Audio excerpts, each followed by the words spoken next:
Bonjour à tous, je vous fais cette vidéo pour parler de l'affaire Xavier Dupont de Ligonnès. Je ne vais pas reparler de l'affaire récente de la fausse piste dans le Doubs, j'en ai beaucoup parlé déjà. J'ai vraiment tout réexpliqué de A à Z dans un long article sur mon site internet. Vraiment, si vous voulez savoir tout ce qui s'est passé, je vous invite à aller lire cet article. Dans cette histoire un peu pénible de fausse piste dans le Doubs, voilà, j'ai été droit dans mes bottes du début à la fin, mais bon, je vous remercie quand même pour tous vos messages de soutien. Aujourd'hui, je suis là pour vous parler du fond de l'affaire, parce que cette affaire me fascine, m'intrigue, comme des centaines de milliers de personnes depuis des années. Je suis auteur spécialisé notamment en disparitions mystérieuses. Je vis pas loin de Nantes, donc forcément, c'était obligé que je m'intéresse à cette affaire. Il se trouve qu'avant cette histoire de fausse piste dans le Doubs, je comptais faire une émission sur de Ligonnès. Parce que j'avais déjà parlé de cette affaire en 2018 dans une émission sur Nura TV consacrée à des disparitions mystérieuses dans le sud de la France, mais en fait je me suis rendu compte que je n'avais jamais donné mon avis sur cette affaire. J'ai donc décidé de faire cette vidéo maintenant, donc on est le 4 octobre 2020, on est quelques jours après la tempête Alex, mais aussi la tempête de cette fausse piste du Doubs. Je trouvais que c'était le bon moment pour vous donner mon avis afin de tourner la page définitivement sur cette affaire. Donc dans cette vidéo qui est faite de manière très simple, je ne vais pas tout vous raconter à nouveau, je ne vais pas vous rapporter tous les faits liés à cette affaire qui est très complexe, qui a donné lieu à de nombreux épisodes. Cette histoire a été racontée en long, en large, en travers, je pense que vous la connaissez. Si jamais vous voulez vraiment vous remettre à jour sur cette histoire, je vous invite à aller regarder l'excellente émission qu'avait fait Non Élucidé en 2014. Non Élucidé qui, je le dis souvent, est pour moi la meilleure émission de True Crime en France.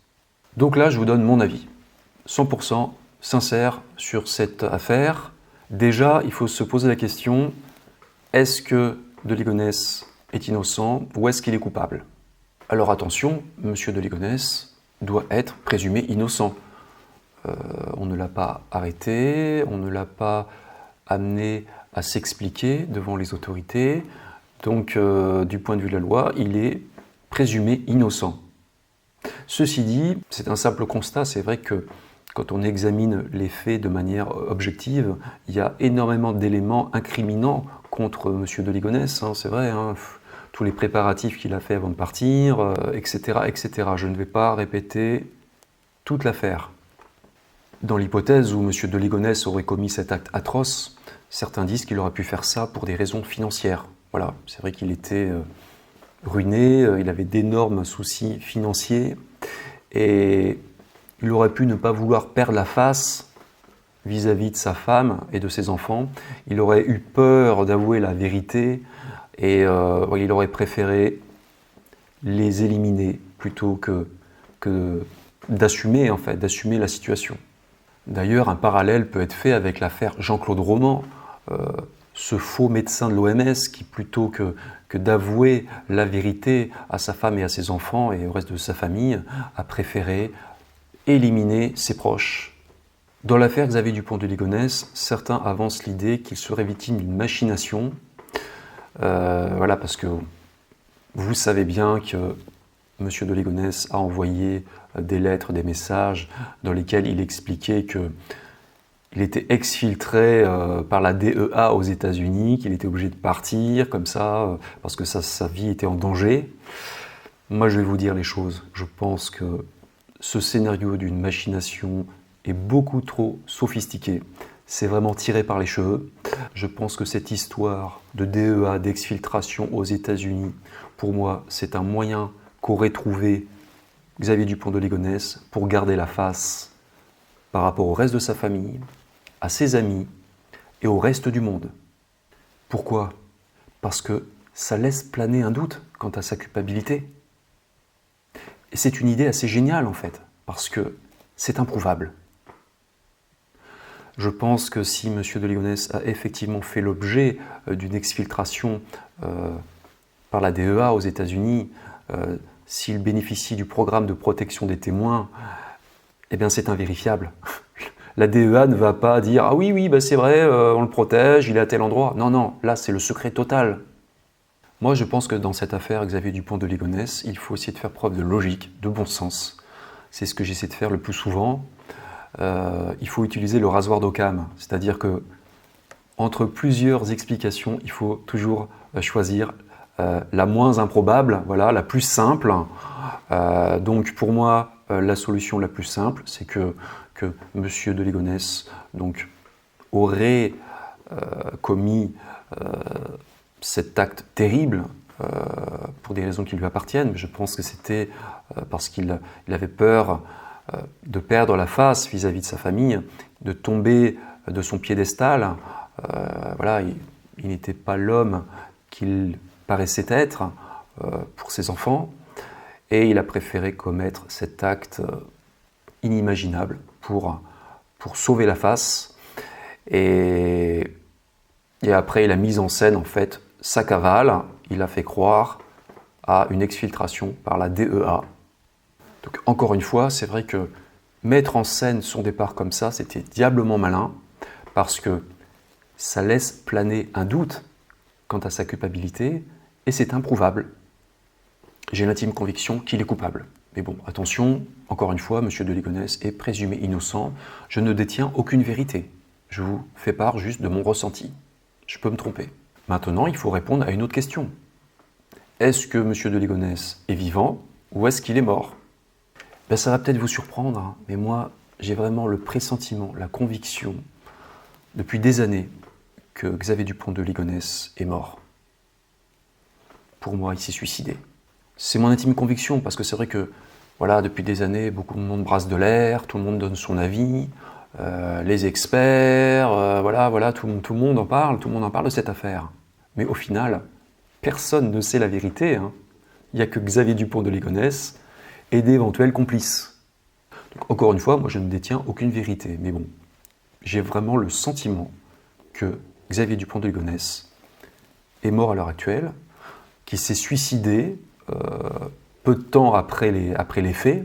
Je pense qu'il s'est suicidé, je pense qu'il est mort, et je vais vous expliquer pourquoi. D'abord, il a été vu pour la dernière fois à Roquebrune-sur-Argence, partir seul, à pied, comme ça, avec un sac à dos, en direction d'une zone extrêmement sauvage. D'importantes recherches ont été effectuées, mais on ne l'a pas retrouvé. Mais c'est vrai que la zone est tellement escarpée, il y a tellement de lieux inaccessibles qu'il n'est pas impossible qu'il se soit donné la mort dans un lieu où on ne l'a pas découvert. On peut ne pas retrouver le corps d'un randonneur dans une zone montagneuse, hein. J'en sais quelque chose. Voilà, j'ai fait l'émission sur les disparus de Bosconan récemment. Donc, encore une fois, même si les forces de l'ordre ont fait du bon boulot, ils ont pu ne pas trouver la dépouille de Xavier Dupont de Ligonnès, hein. C'est possible, on ne peut certainement pas écarter cette possibilité. Donc ça, c'était la première raison. La deuxième raison, c'est que je pense que Xavier s'est ôté la vie, il a décidé d'en finir parce qu'il adorait ses enfants. Il les adorait. Il avait des enfants merveilleux. Et ça, personne ne l'a contesté, hein. Il les aimait profondément. Il était attaché à son épouse aussi. Donc je pense qu'à partir du moment où il a commis cet acte, qui est sans doute l'un des pires actes que puisse accomplir un être humain, tuer ses enfants, je doute qu'il ait refait sa vie. J'en doute vraiment. Comment oublier un tel acte? Comment faire comme si de rien n'était? Refonder une famille? Bon, j'ai pas fait d'études de psychologie, mais je pense que ça doit être très compliqué, ça doit être insupportable à vivre. Donc moi je ne crois pas à l'hypothèse, oui, il a refait sa vie tranquillou à l'étranger, il a rencontré une nouvelle femme et il a refait des enfants et comme si de rien n'était. Non, pour moi, j'arrive pas à avaler cette théorie. Si l'on en croit toutes les informations qui sont parues dans la presse, donc Xavier Dupont de Ligonnès, il aurait fait des préparatifs en fait pour retarder la découverte des corps. Ça aurait été une mise en scène et il aurait fait tout ça pour gagner du temps. Et ce temps, il l'aurait utilisé pour partir dans le sud de la France, pour faire d'abord une sorte de pèlerinage dans les lieux où il avait été heureux dans le passé, avec sa famille, où il avait vécu des moments de bonheur, et aussi pour se donner du temps pour se suicider voilà, dans un lieu inaccessible, dans la zone proche de Roquebrune sur Argens. C'est une zone d'ailleurs où il y a une connotation religieuse. On trouve 3 croix à cet endroit. Et on sait que Xavier Dupont de Ligonnès avait été très religieux dans le passé. Donc il aurait pu choisir ce lieu sciemment. Donc moi, c'est mon avis depuis des années, et c'était mon avis avant cette histoire de fausse piste dans le Doubs. Mais bon, il a fallu que je la vérifie, voilà, je ne vais pas vous refaire tout l'historique. Mais moi, depuis des années, je suis persuadé que M. de Ligonnès ne fait plus partie du monde des vivants.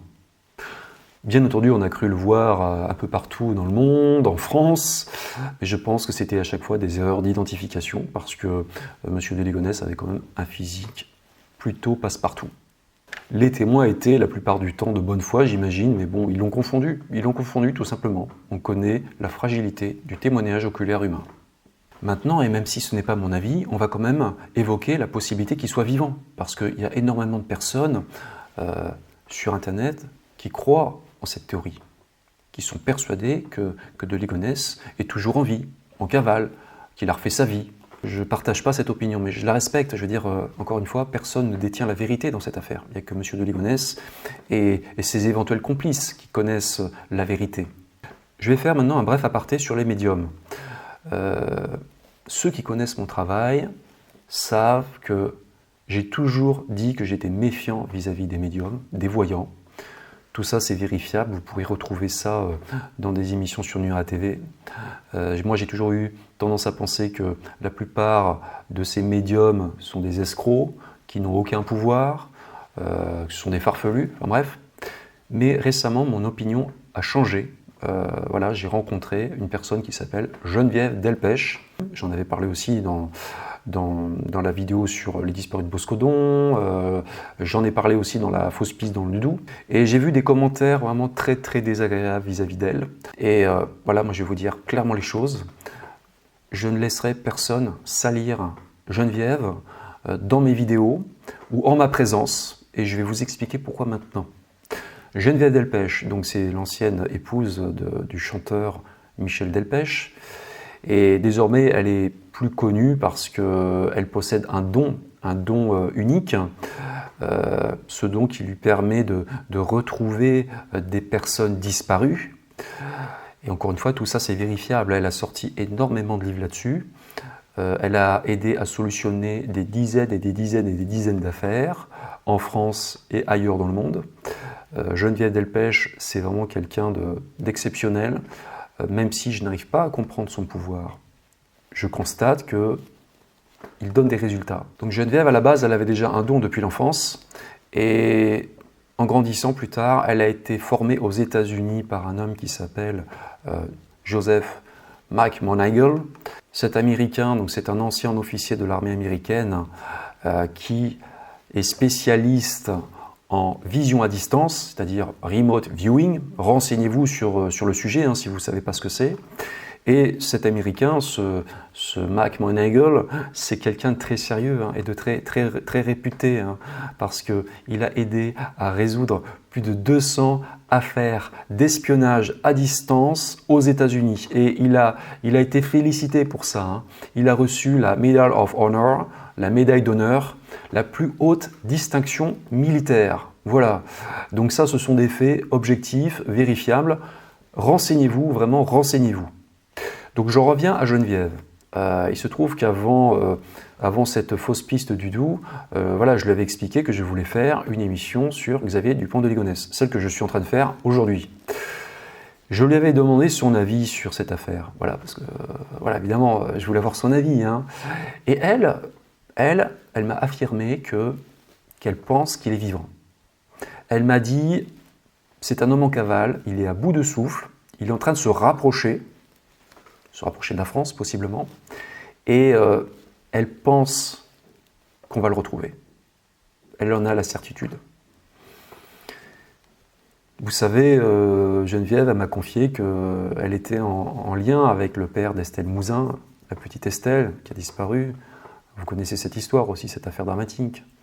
Et elle a toujours dit à son père, elle a toujours dit à M. Mouzin qu'on finirait un jour par découvrir la vérité quant au sort d'Estelle. Et ça a pris 18 ans. Ça a pris 18 ans. Et finalement, on a su que c'était Michel Fourniret. On l'a su récemment. Donc moi, j'ai tendance à faire confiance à Geneviève parce que elle a tellement prouvé qu'elle avait eu raison que voilà, je pense qu'on ne peut vraiment pas lui manquer de respect et lui dire que c'est une escroc, que c'est une farfelue, que c'est n'importe quoi. Non, non.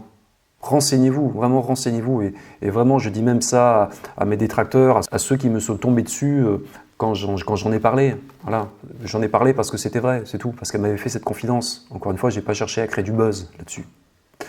Donc Geneviève, elle pense qu'on va retrouver un jour Xavier Dupont de Ligonnès et que ça fera une explosion dans les médias. Et ça, j'ai pas de mal à le croire, ça c'est certain. Elle n'a pas donné de date, bien sûr, parce que voilà, les médiums, voilà, ils n'ont pas forcément de précision parfois dans le temps et dans l'espace. Je ne suis pas spécialiste. Hein. Et je ne compte pas le devenir d'ailleurs. Mais je reste l'esprit ouvert. Je ne rejette pas tout ça. Parce que voilà, encore une fois, moi j'ai lu le livre de Geneviève, et tout ça, ce sont des faits prouvables et vérifiables. C'est-à-dire que toutes les prédictions qu'elle a faites, ça a été vérifié par acte d'huissier. Attention, hein. Voilà. C'est pas, c'est solide hein, comme information. Donc Geneviève pense qu'on le rattrapera. Moi, c'est tout ce que je souhaite. Hein. Moi, je souhaite qu'on rattrape Xavier Dupont de Ligonnès. Je souhaite qu'on le capture. Je souhaite qu'il soit amené à s'expliquer devant les médias, qu'il soit jugé. Parce qu'encore une fois, il est présumé innocent encore. Même si c'est vrai que quand même, c'est vrai que le faisceau d'indices contre lui est assez énorme. Il faut dire ce qui est. Mais bon, il faut qu'il puisse rendre compte devant la justice. Voilà. Mais bon, encore une fois, moi, j'ai tendance à penser qu'il est mort. Vous voyez, je suis honnête. Je ne vais pas aligner mon avis sur celui de Geneviève. Voilà. Parce que voilà, je veux dire, je suis fidèle à mes convictions.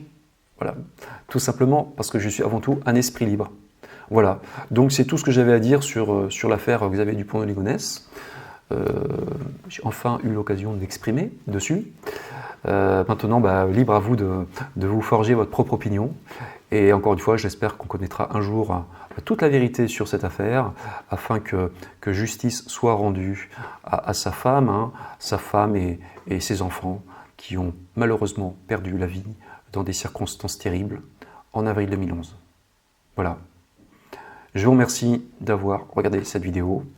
Maintenant, je vais me reposer, et j'en ai besoin. Mais je voulais faire cette vidéo tant que c'était chaud aussi, afin de pouvoir aussi vraiment tirer un trait définitivement sur cette histoire. Merci encore à vous pour votre fidélité, votre soutien, et ne disparaissez pas. Merci.